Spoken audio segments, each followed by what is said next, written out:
Olá, amorzinho! Tudo bom? Quero falar com você sobre o conto Teoria do Medalhão, de Machado de Assis. Esse é um dos 3 contos que ajudam a entender toda a literatura machadiana. Os outros 2 são O Segredo do Bonzo e O Espelho. A história de O Medalhão se passa numa noite de 5 de agosto, mais precisamente às 23 horas, logo depois da festa de aniversário de 21 anos de Janjão. Olha que nome tão fofo! A fofura desse nome já revela algumas coisas importantes neste conto.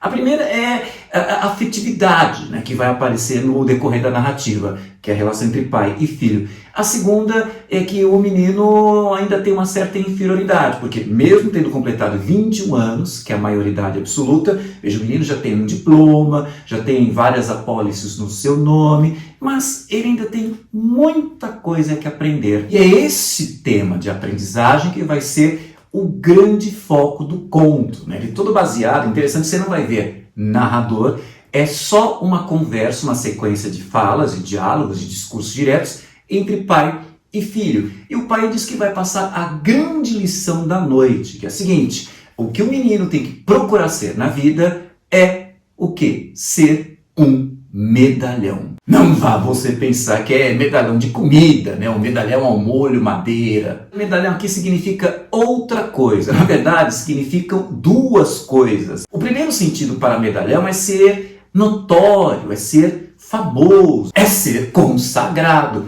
E aí, meu consagrado? Então, esse primeiro significado dá conta de qual ideia? Você ser famoso por causa de um grande feito, de alguma grande obra. Mas Machado de Assis nos solta um segundo significado bem comum em toda a crítica que ele vaza em toda a sua obra, né? Sejam os romances, os contos, que é o seguinte: medalhão é você ser famoso apenas pela fama, famoso por fama mesmo, sem nenhum conteúdo, sem nada de útil a acrescentar para a humanidade. E aí que aparece uma coisa bastante interessante que eu amo em Machado de Assis, que é a possibilidade de sua crítica ser puxada para os dias de hoje. Esse segundo sentido, que nós vamos chamar de pejorativo para a palavra medalhão, faz lembrar aquelas celebridades e subcelebridades das redes sociais, os digital influencers, né, que ficam caçando desesperadamente likes e mais likes e mais likes, mas o que eles nos acrescentam realmente em nossa vida? E o pior é que são super consagrados em nossa sociedade. Cata só a crítica que o Machado de Assis faz. Ao passar esse conselho para o filho: olha, a grande coisa que você tem que procurar fazer na sua vida, ser o quê? É ser um medalhão. E ele tem a coragem de dizer que o filho dele é perfeito para assumir essa função. Por quê? Porque ele não tem ideias. O pai fala que o menino, veja, as ideias que ele tem são copiadas. Você reproduz ideias. Ou então, quais são as grandes ideias? Preocupadas com o tamanho do chapéu, preocupadas com o corte de um colete, com o barulho que uma bota faz. Ele faz lembrar umas blogueirinhas que a gente vê por aí. Oi, meninos, tudo bom? Hoje eu tô trazendo uma tag muito famosinha, que são as minhas bolsas. Importadas, é claro. Exatamente, bem blogueirinha de...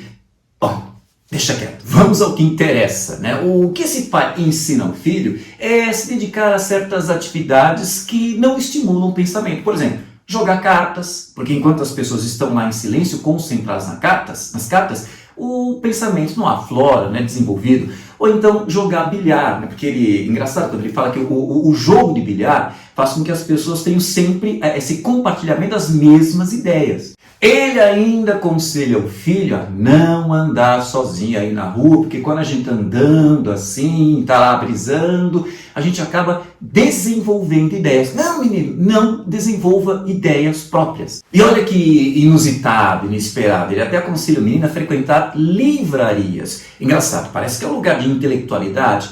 Não. Diz o papai que nessas livrarias as pessoas ficam trocando sempre as mesmas ideias. Então é um local ideal para a redução de sua capacidade intelectual. O pai ainda aconselha o menino a ler manuais de retórica. Retórica é a arte de falar bonito, de falar bem feito, de falar bem, né? Então veja, o menino vai aprender a quê? A usar frases bonitas, frases enfeitadas, frases de efeito e que, no fundo, pelo que você já está percebendo, são frases que não têm conteúdo nenhum. A leitura desses manuais vai ensinar esse menino a pensar o já pensado, seja por meio de expressões em latim, que são bastante chamativas. O cara cita latim, você nem sabe o que ele falou, mas já chamou a atenção. Ou então usar os tais clichês. Você sabe o que é clichê, né? Justamente o que você não deve usar numa dissertação. Aquela expressão batida, como, lembra, Natal, o pessoal fala assim, Feliz Natal e próspero Ano Novo. Ou então no aniversário tem sempre alguém que te escreve o quê? Que você continue sendo essa pessoa maravilhosa que você é. Ou então no final de namoro, né? Sempre falar isso, não é você, sou eu. Quer dizer, isso é o clichê, aquela frase batida, aquela frase feita que, no fundo, o que ela está fazendo? Ela está escondendo uma carência de pensamento. Uma pessoa que não consegue pensar, né, de uma maneira adequada, não consegue ter ideias próprias, acaba se utilizando de um clichê, como... E o PT, hein? E o Lula? Tá vendo? Quantas vezes já não viu isso, né? E o PT? Quer dizer, a pessoa quando recorre a essa frase, ela não tem mais argumentos, ela não consegue argumentar. Outra coisa que o papai aconselha é que o menino use terminologias, só pela terminologia mesmo, não pelo significado, é só para deixar o texto chamativo, que nem esse pessoal hoje em dia que fica usando um quântico para todo lado. Eu até entendo, aceito a física quântica, mas psicologia quântica, linguística quântica, o que mais? Literatura quântica, educação física quântica, horóscopo quântico, o que é isso? Mas é um recurso bastante chamativo, né? Principalmente para aquelas pessoas superficiais. Aliás, para chamar a atenção, o que o papai ainda aconselha para o Janjão? Dê festas, dê pequenos mimos, presentes, faça doações, porque assim você vai ganhar nome até o momento em que o que acontece? Você não precisa mais chamar a fama que virá na sua direção. Engraçado o papai falar, né? Faça todo o possível para que as suas boas ações apareçam na imprensa. Tenha até a coragem de você próprio redigir isso e entregar no jornal. Se você tiver pudor, que coisa vergonhosa, então deixa na mão de um parente, deixa na mão de uma amiga e entrega para a própria imprensa. Fazendo isso, diz o papai, você finalmente, Janjanzinho, entrará na terra prometida, ou seja, se tornará um medalhão, uma celebridade. O interessante é o papai falar, você vai se tornar o adjetivo da sociedade, porque nesse mundo ser substantivo é não ter graça. A sociedade não pode ter apenas substantivo, é necessário que haja adjetivo. E nesse ponto você vai se lembrar, mas peraí, o adjetivo é um termo que não é essencial à oração, é um termo acessório.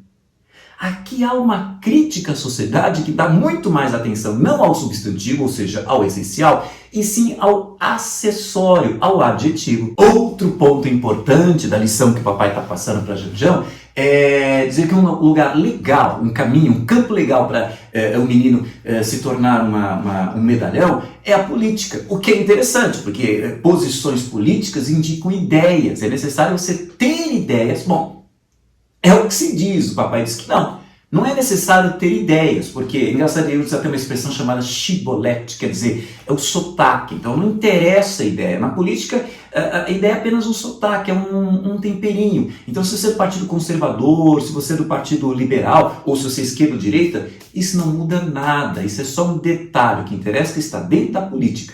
Na verdade, a sua preocupação é lidar ou com assuntos miúdos ou com assuntos metafísicos. Miúdos são aqueles assuntos do dia a dia, coisa simples. Metafísica que está no sentido de algo que vai além da compreensão comum. Olha como mais uma vez o conto se torna tão atual, minha gente. Porque ele dá um exemplo para o filho, né? O papai vai falar assim, imagina esse caso, né? O 7º Batalhão de Infantaria foi transferido de Uruguaiana para Canguçu. Você pode buscar qual o motivo disso. Você vai conversar com o ministro da Guerra e em 10 minutos ele lhe dá razões extremamente técnicas, extremamente lógicas. Não tem graça. Para você conseguir fama em política, para você se tornar um medalhão, a tua postura deve ser outra. Por que essa 7ª Companhia de Infantaria foi transferida? Você vai tentar buscar sentidos ocultos? Será que é alguma politicagem? Será que é alguma uma teoria de conspiração? Invente a teoria mais tapafúrdia, que isso vai inflamar a paixão política, isso vai atrair a atenção do povo, e aí você vai conseguir finalmente a tão sonhada fama. O pior é que esse pai fala que esse caminho do absurdo da metafísica, né, é o que consegue mais resultados, porque não obriga ninguém a pensar e nem a descobrir a verdade. Verdade, no fim, é o de menos para você se tornar celebridade, para você se tornar um medalhão, para você ter status, né, ser famoso na sociedade. E por isso você poderia até pensar, então a filosofia deve ser desprezada. Não. O pai fala para o filho, você deve valorizar a filosofia. Como assim? O papai fala, a filosofia deve estar na sua fala, deve estar na sua escrita, mas nunca na realidade. Ou seja, ela deve ser apenas citada. Engraçado. Ficar famoso por algo que você escreveu, mas que não corresponde à realidade, esse tipo de fraude não me é estranho. O senhor está fugindo? Depois de tudo que conta nos seus livros? Os livros podem ser enganosos. O senhor que escreveu... Meu caro rapaz, tente usar o bom senso. Meus livros não venderiam nem a metade se as pessoas não acreditassem que eu tinha feito tudo aquilo. O senhor é uma fraude. Ah, é mesmo. Gilderoy, que é famoso também, ele é um medalhão, é famoso pelos seus livros, né? Mas isso tudo não corresponde à realidade. Bem que os meninos perceberam. Em resumo, o que o pai está ensinando para esse menino? Para você se tornar uma celebridade, um medalhão, fuja de reflexão, fuja de ideias próprias, não tenha originalidade. Isso não significa que você não vá ter senso de humor. E aqui tem uma parte que eu achei super engraçada no conto. O papai fala, sim filho, você pode ter senso de humor, mas fuja da ironia. Ele vai citar 3 autores que o Machado ama, são base na ironia, né? Veja, ele cita o Voltaire, esse livro vale a pena você ler, quando você tiver tempo, que é o Cândido. O outro é o Luciano, de Samoza, aqui do Diálogo dos Mortos, e o outro eu até não ia mostrar para vocês, mas não sei, aquele velho caso, eu emprestei o Swift, Donald Swift, com as viagens de Gulliver, e não sei para quem, quer dizer, mais um livro que eu perdi. Mas o que é de estranho aqui, professor, é que é o seguinte, o tipo de humor que o papai está pedindo para o filho rejeitar, que ele está desvalorizando, é justamente o humor que consagrou Machado de Assis, que é o humor baseado na ironia. Lembra que ironia é você dizer algo literalmente, deixando a entender exatamente o contrário, como está acontecendo aqui. Quando o papai fala, não valorize ironia, na verdade, você está lendo e com toda a sua maturidade, você está percebendo, não, é um conto que está justamente valorizando a ironia. Esse discurso, por si só, é extremamente irônico. Que tipo de humor, então, o pai pede para que seu filho pratique? No lugar de ironia, né? Ele pede para o menino praticar exatamente o quê? A chalaça, que é o humor rasteiro, o humor vulgar, nessa piada reles. Olha, fala bonito, hein? Reles. É esse tipo de humor que chama a atenção do povo. Vai tentar ser irônico? Quem é que vai te entender? No fim, temos um pai que está ensinando ao filho a grande lição de vida que foge dos padrões da moral estabelecida na nossa sociedade. E eu quero que você guarde o nome desse fenômeno. Quando você tem um texto em que o enunciador defende valores que são combatidos pela sociedade, isso se chama cinismo. Agora, este cinismo vai em nome do quê? Vai mostrar como realmente funciona a sociedade. Então, por isso que no finalzinho, o papai fala que essa lição que ele passou para o menino, nesse espaço de 1 hora, vale bem mais do que, percebeu? Maquiavel, essa coisa maquiavélica de, digamos, te preparar para o lado ruim, o lado negativo da sociedade. É com essa, digamos, maldade que você vence na vida, bem maquiavélico. Em resumo, percebemos aqui algumas características essenciais da literatura machadiana. Então você viu, ele citando outros autores, é a intertextualidade. Que mais? O cinismo, né, de mostrar que eu tenho um enunciador que confessa valores condenados pela sociedade. Que mais? Nós temos a crítica, né, a uma sociedade que valoriza muito mais o quê? A aparência, o status, e não a essência, o caráter real. Vale a pena para você reforçar essa ideia desse jogo entre aparência e essência, status e caráter real, vale a pena você consultar a análise aqui feita do conto O Espelho, também de Machado de Assis. Além disso, nós temos o trabalho muito marcante nesse conto da ironia, que é uma característica famosa no Machado de Assis. E, por fim, nós temos uma característica que é muito marcante onde? Nos romances de Machado de Assis em primeira pessoa, que é o quê? Ao invés de você fazer uma crítica social e você, narrador, expor os defeitos da personagem, o que o Machado nos faz? Isso você também vai encontrar no Memórias Póstumas de Brás Cubas, isso também você vai encontrar no Dom Casmurro. Ele faz com que a própria personagem fale e ela se entrega. Ela que expõe os defeitos da sociedade. Não preciso criticar esse grupo social. Deixe que ele próprio fale e ele se queima. Enfim. Esses são os elementos mínimos que eu queria que você tivesse em mente em relação ao conto Teoria do Medalhão de Machado de Assis. Se você gostou desse vídeo, curte aí. Compartilhe em suas redes sociais, porque conhecimento é para isso mesmo, para ser compartilhado. E não se esqueça de se inscrever em nosso canal e de ativar o sininho para ficar sempre sabendo de nossas novidades. Um beijo e até a nossa próxima.